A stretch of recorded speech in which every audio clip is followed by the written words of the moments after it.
Hey there everybody, PTPOP here with all four lobes of my brain securely bound behind my back, and today I'm going to take you to a website called CallCenterHelper.com. Stay tuned.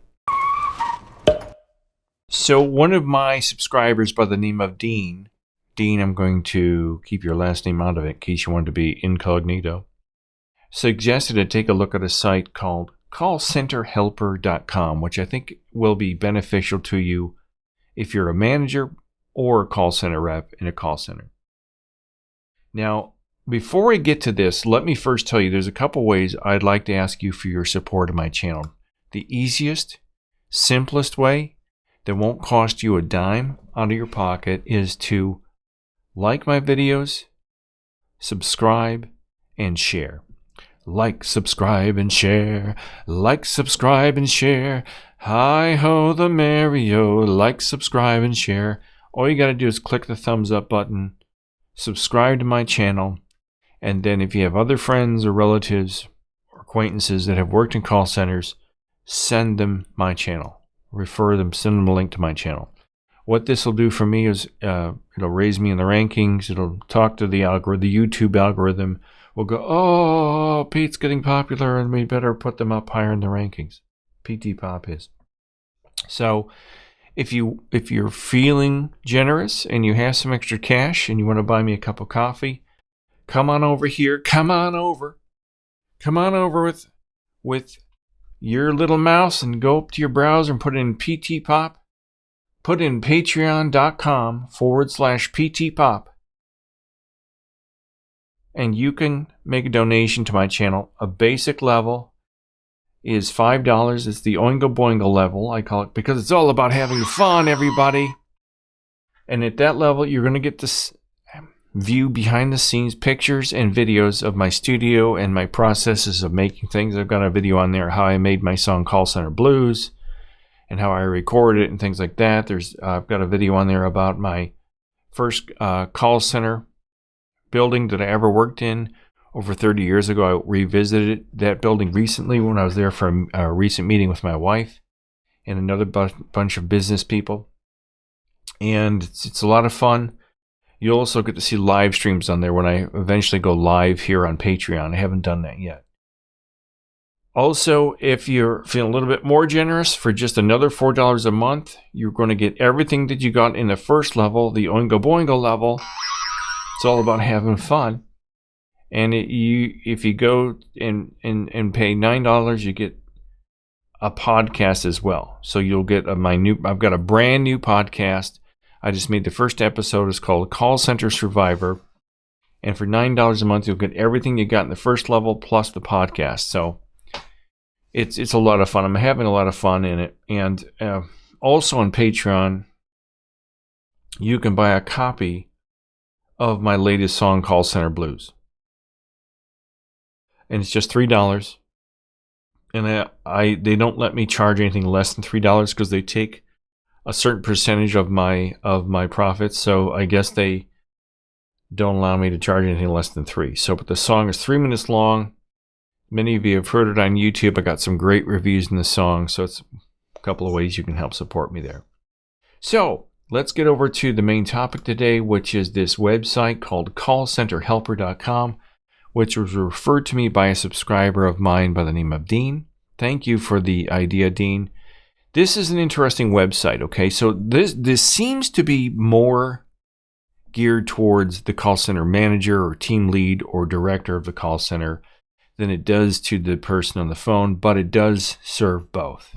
It does give you tips and tricks how to, increase your average handle time or lower your average handle time, I should say, and things along those lines. Now, this to me, when I look at this website, it's just, I have ADHD, XYZ, PTQ. And to me, it's just like an avalanche of information and thumbnails. It's very distracting. I don't see a pattern or a rhyme nor a reason to why it's laid out the way it is. It's just kind of like somebody threw it up and went, all right, there it is. But you've got this long menu. You've got 13 menu items at the top. And then underneath each menu heading, you've got sub menus.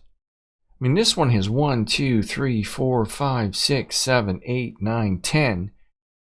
There's about the same amount there. There's 2 there. There's about 8 there. I mean, oh my God, there's got to be at least 100, like 10, 20, 23, let's say 33, 40. There's got to be at least 50, 60 menus on this website. So it's a very involved website, which a lot of ideas and things you can do to improve the call center's performance in general and for each of your reps. And as I look through it, there's some helpful stuff on here. It's a very dry and dull website, in my opinion. It's one it would help you if you're having insomnia, if you're having trouble sleeping, go right to this website. It'll put you right to sleep. But and there's articles, hints and tips, customer experience, employee engagement, service strategy, tech insights, analytics, contact center software, which none of us would have anything to do with. Headsets, we'd have nothing to do with. They provide the headsets unless they make you buy your own. Workforce management, quality, voice of customer. This again is more for management reports, research. Let's see the hints and tips, webinars, tools. Erlang calculator, I believe Erlang is to predict traffic and how much staffing you need to have on the phones at any given time during the day. That might be also forecasting. Multi-channel calculator, cheat sheets.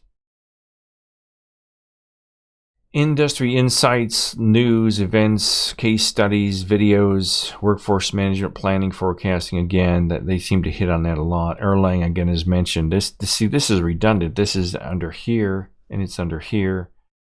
Directory, I don't even know what directory is. There's no sub on it. I'm not going to click on that. News, events, and advertise. So what I thought I'd do today is kind of just go over this like a 50,000 foot overview, because there's so many different pieces on here, and I found a couple of things that are kind of interesting, but I couldn't find anything that was really like, wow, this to me was dull, poorly presented. It's organized in a way, but it's more organized as if you're somebody who's got like a more of an engineering mind or an accountant's type mind. A lot of the people I know that have worked in the tax industry or as analytical types, architects and engineers, would see this and logically look through it step by step. But for somebody like me and the people I've worked alongside at call centers, this is just like, it's like they vomited a bunch of information on the screen. So I'm not certain. This is the home page. And it doesn't seem to have any rhyme or reason as to why it's organized like this way. You've got get started with proactive customer service. But what does any of this have to do with the menus up here? I don't know. These are hot topics, I guess, or chat GPT, artificial intelligence. And let's see what it says about chat GPT. I keep calling it GBT. 14 contact center tools to improve customer interaction. I don't know what CX is. Customer cross-dressing? I don't know what that is. How to use ChatGPT for faster, more empathetic customer support. Let's look at that. Fancy graphics. Sam Dehart at Assembled explains how to use ChatGPT for faster, more empathetic customer support. And see, I don't know. Here's how you can harness its power on various platforms: email, live chat, social media, and reviews. Let's see, live chat. Real customer interactions demand speed without compromising on quality. ChatGPT can suggest entire responses or help you polish your own messages, which, what are you supposed to do? Number one, will they allow you to have ChatGPT up on your screen in these call centers? And if it does, you've got to sit there and type it into ChatGPT and if you don't know how to talk to a customer, respond, that's pretty lame if you got to use AI. A customer is unhappy with a delayed shipment. How can I respond empathetically? Well, let's go into ChatGPT. All right, let me copy and paste this in here. Let's see what ChatGPT says. So this is what, let's just say you got a call, the customer's mad, unhappy with the delayed shipment. How can I respond? Can we put it into chat? See what they say. Responding empathetically to a customer who is unhappy about a delayed shipment is crucial for maintaining a positive relationship and addressing concerns effectively. Here's a template you can use. So if I'm a newbie on the phones, and I go over here and I've never used ChatGPT, first I'm going to read that. I'm panicking because what are they? What? I'm going to read a paragraph before. Okay, dear customer, I hope. Look at this bullshit. You'd have to come down here and read through all this to decide what to tell the customer live on the phones. See, why this sucks is because if you've got somebody in your headset that's calling you a dirty pickle sucker, you're like sweating and you're upset and you don't know what to do and you don't know what to say. And you're like, I hope this message finds you well. I want to extend my sincerest apologies for the delay in your shipment. I completely understand how frustrating it must be to experience unexpected delays, especially when you're eagerly waiting your order. Let me rephrase the question for chat. Chat, please rephrase. Is that how you spell phrase? No, it's not how you spell rephrase. The answer as a live conversation on the phone.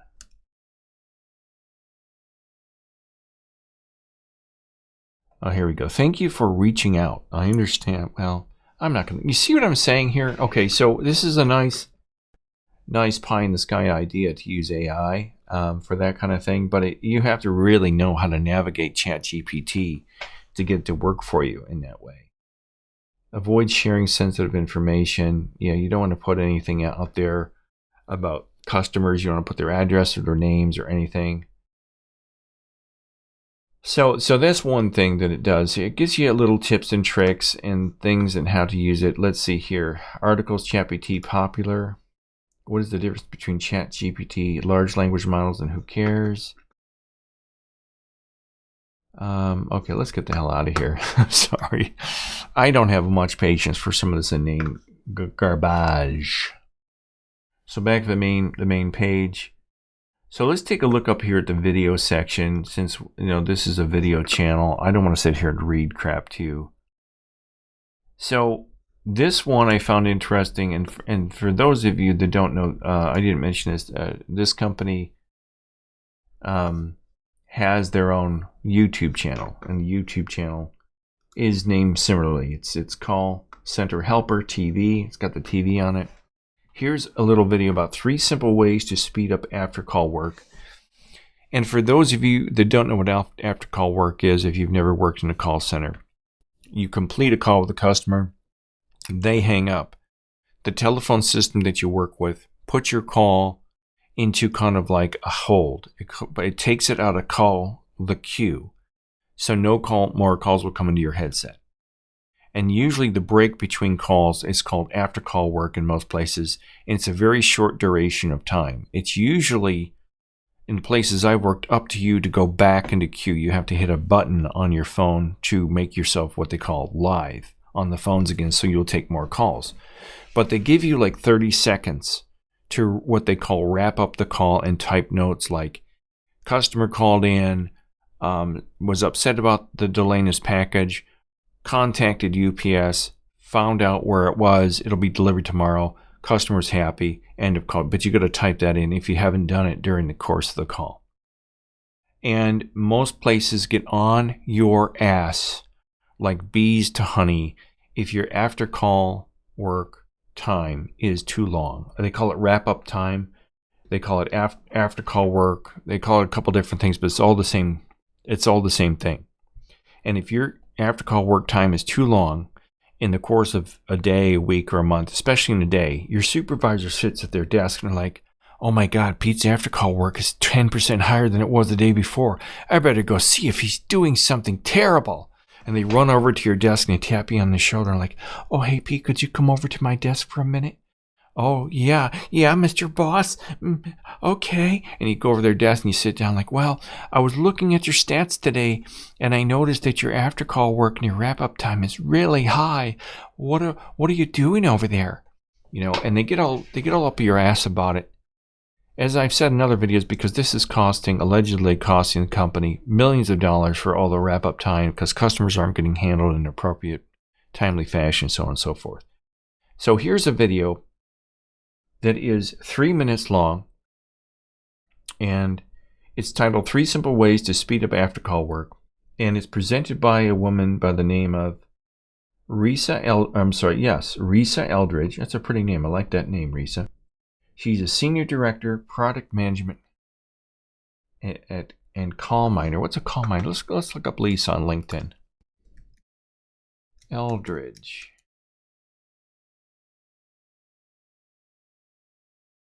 I think this is her. Is that her? I think that's her. I think so, yeah. Oops, that's me. Hi, Risa. Risa is a conversational intelligence product leader driving business insights from the contact center to the boardroom. We both belong to telecom professionals. Product management leader. Okay. Senior Director, Product Management, Call Miner. Board of Directors, Surgent Networks. Senior Director, Product Management. Okay. So she's a real person and she really does work in the industry. I always like to check that stuff because it's really, sometimes it's hard to tell. You can tell from this video that she's a real person because it's scripted and she's very So how can you reduce the amount of time spent on after call work without sacrificing quality? I've got 3 things you can do to optimize this time. First tip, make sure the tasks your agents are performing are needed in the moment. The fewer tasks agents have to complete, the faster they'll become available for the next incoming request. Study a random sampling of agents' after-call work.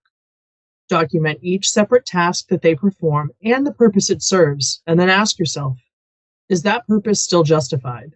You know, you can tell this is a fake background. Just watch when her head moves. You can see the green screen cut away and you can see the real background. She's probably sitting like in her bedroom or something. Or someplace she doesn't want anybody to see. Plus, she probably wants to make it look more professional, which a lot of people do this. Maybe you have agents entering details into multiple sources, or maybe they're adding more detail than is actually necessary. All right, let's move on and see if she goes to tip number 2. Automate the tasks that agents complete. And tip number 3 is right down here. Use AI to generate after-call summaries. Let's see what she says there about that. Bulk of the after-call work time. It's also highly repetitive, which makes it a strong candidate for automation. As AI is advancing, so is the accuracy and usefulness of AI-generated summaries. While you might want agents to review and edit the summaries, at least initially, AI-generated summaries have been shown to provide better consistency and less... Okay, I mean, I don't understand why in the current modern call center, why they can't just have the AI robot listening to the call and summarize it for you automatically, put written text into the notes in the computer system and say, then have the rep go, oh, okay, this is right, this is right, this is wrong, take this out. This is just a little informative video. I think, for my opinion for you, Risa, if you want to do this, say it more naturally. Don't read it off a script. You obviously are an expert in this area. Talk about it just like you're talking to somebody. Don't read it off a script, but you do what you got to do to get by. So that's something they've got. They do have a YouTube channel. They've got, I believe, they have 3,500 subscribers. Keep staff engaged with using our knowledge of human. They have quite a few videos. Really nice thumbnails. It's nicely laid out. You might get more out of this company than going to their website. And they got links in here. Click, see your CallCenterHelper. There's their website. There's their Twitter. There's their LinkedIn page. Let's check out their LinkedIn page.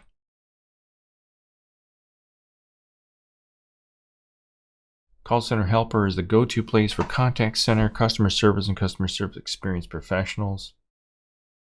I'm already following them. The award-winning Contact Center magazine.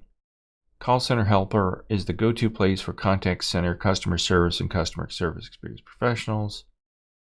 So there you have it. So they have this website. They have they're on Facebook. I don't think they're on Instagram. They have 425 videos, 3,500 subscribers. They have just under 500,000 views. They have 353,000 views. They've been on here since 2009, and yeah, they're based out of the United Kingdom. And I was going to say that because if you go over here, a lot of the other videos, the woman we were listening to, Luke Reese, she's American.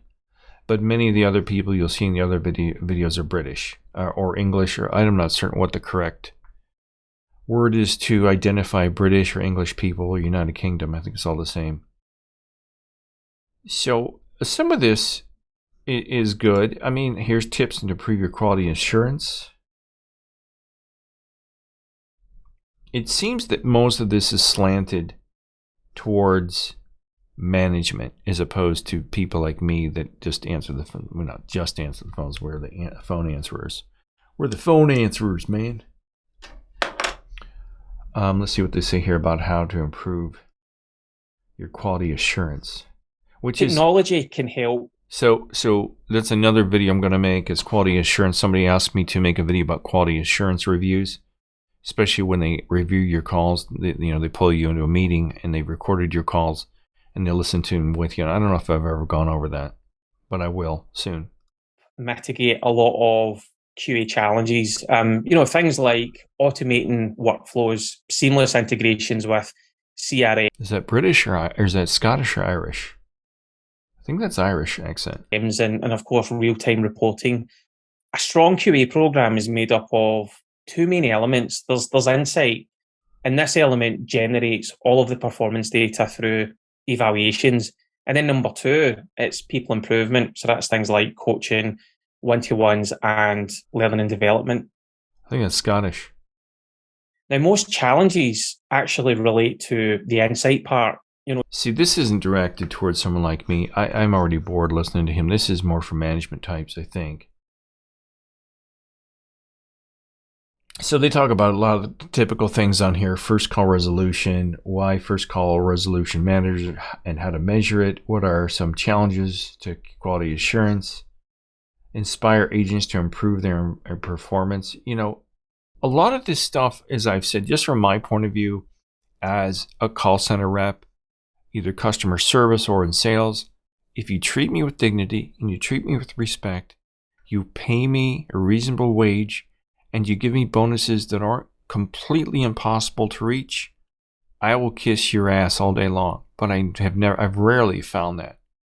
There's only been a couple of bosses and places I've worked where I respected them and they treated me with respect. It seems like this immediate, there's a contention, there's this tension between the team and the manager, and they're all constantly on your back. It never stops, and they never give you anything, but all this stuff is gobbledygook to me. How to inspire agents to improve their performance? Are you kidding me? Let's see what they say. And they get the little thumbnail with the girl at sunrise, feeding the seagulls with spooge. I think you inspire contact center agents, honestly, the same way that you inspire most. No, here's employees. the same. Here's Risa, but she's got her hair done, and she seems to be more speaking from the cuff. And she's got her eyebrows up, which is, she looks excited, but she looks like she's trying to, believe me, this is how you do it. Oops. I think people naturally, they want to do good work. They want to be helpful. That's true. Recognize them for the things that they do well, and then use, micro coaching opportunities to. Micro coaching? What the hell is that? I've never heard of micro coaching. That must be little side where they pull you off for a couple of seconds and talk with you. To help them really see the I don't want small captions. Things that they can do that can have impacts. Be consistent. have fun with it. So little competitions between the various agents or No. Wrong, Risa. We do not want competition between agents. I am an introvert. I want to be recognized for the work I've done. I don't want to know what Sally next to me with the purple hair and a bow and arrow through her nose, and the guy next to me who's missing an arm, and I don't care. I don't care what they're doing, and I don't want to compete with them, and I'm self-motivated. Treat me with dignity and respect. Pay me a decent wage and an easier obtained bonus, and I will kiss your ass. I don't care how big it is. I will kiss it. But if you're going to make me do these stupid little competitions between agents, I'm going to just start looking for another job. Or Teams is always a good... Because you're treating the call center rep as a child. You're treating us with... You're talking down to us. You're demeaning us. You're belittling us and making us feel like children. We're not children. We're grown men and women. Treat us that way. Put us in an environment where you don't have to sit there and tickle our nipples to get us to work for you. Stop it. It's just such bullshit. Good way to try to improve performance as a whole. And then again, I think the key part on that is we focus a lot on trying to do better. Make sure that you also highlight the things that folks are doing well. And when they feel like they're not a complete failure, if you will, that everything that they're doing is not wrong, they can see that there are some things that are going well. See, she knows what she's talking about, because she knows that most of these reps quit because they just feel like I never do anything right. And that's the environment you're in. You're constantly told you're screwing up.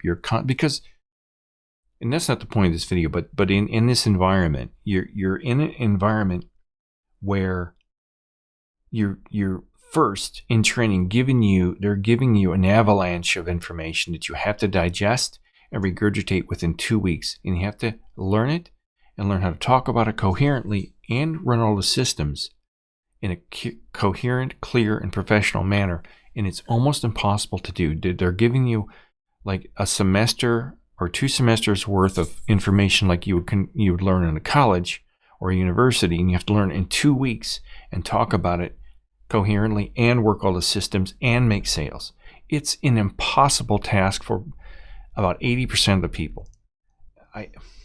I'm just get so upset about this, because I should start my own consulting firm and to tell these people, I don't think the goal is to retain employees.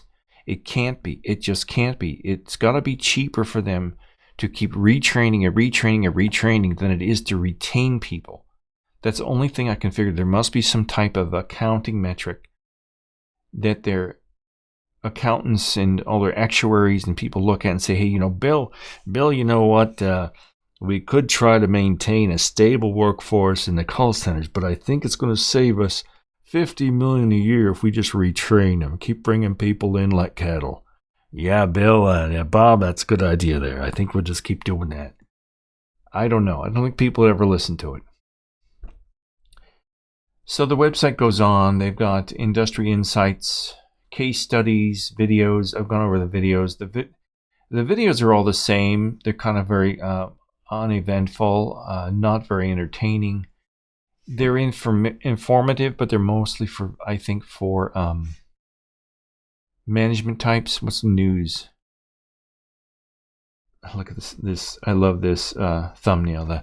The young girl streaking across the bay as she's achieving all of her goals as a young lady. Sweaty Betty smashes CX goals with Sabio. Let's see what that is. Sweaty Betty, who are you? Sweaty Betty has achieved transformational success by partnering with customer experience CX expert Sabio Group to overhaul the customer service experience. Yay! I'm already sleeping here, Sweaty Betty. Why would you call somebody Sweaty Betty? Zendesk continues to level up its customer experience portfolio. Oh, a rocket ship. What's on the rocket ship? Salesforce helps small businesses with ready-to-use solution. What do they give me for rocket ship? Salesforce has announced the general availability of Pro Suite, a flexible, scalable, and all-in-one offering to help small businesses get started and scale on the #1 AI customer resource management. I think that's what CRM stands for. Yeah, this is stuff. Most of this stuff on this website is for management, directors, team leads, things like that. Zoom levels up AI companion with expanded language support. So I think you get the idea here what this website is. I think it's an interesting place to go. It may give you some insight as a customer service rep what management is looking at and what they're trying to do.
And Dean, thank you for the idea. I'm not going to go into much more detail on it. I'm going to look at it some more. I've looked at it for a couple days now, and I really can't find anything on here that like really stands out and makes me go, yeah, this is really great for everybody, for all of us at the call center CSR level. Okay, so I mean, you get the idea what this whole thing is about. It can kind of be helpful, but I do believe it's more designed for the managerial level people. And again, if you like this video, give me the thumbs up, subscribe, share it, support me on my Patreon channel. If you have ideas like Dean had, send me an email at skatingbearstudios@gmail.com. If Dean, you found my Yahoo account somehow, please don't email me at my Yahoo account. It goes into a spam folder, and I just happened to find yours. It just happened to find it when I looked at my spam folder. Send it to skatingbearstudios@gmail.com. Say, hey, Pete, I have a great idea for a video. Think about doing this topic, and I'll take a look at it and see what I can do with it. All right, I'm PTPOP with all 4 lobes of my brain securely bound behind my back, and Oingo Boingo is, what do you think of this website? I think he likes it. Yes, I don't think he's had his coffee yet, though. All right, I'm going to sign off, everybody. You have a great day, and I will see you in the next call center video. Bye.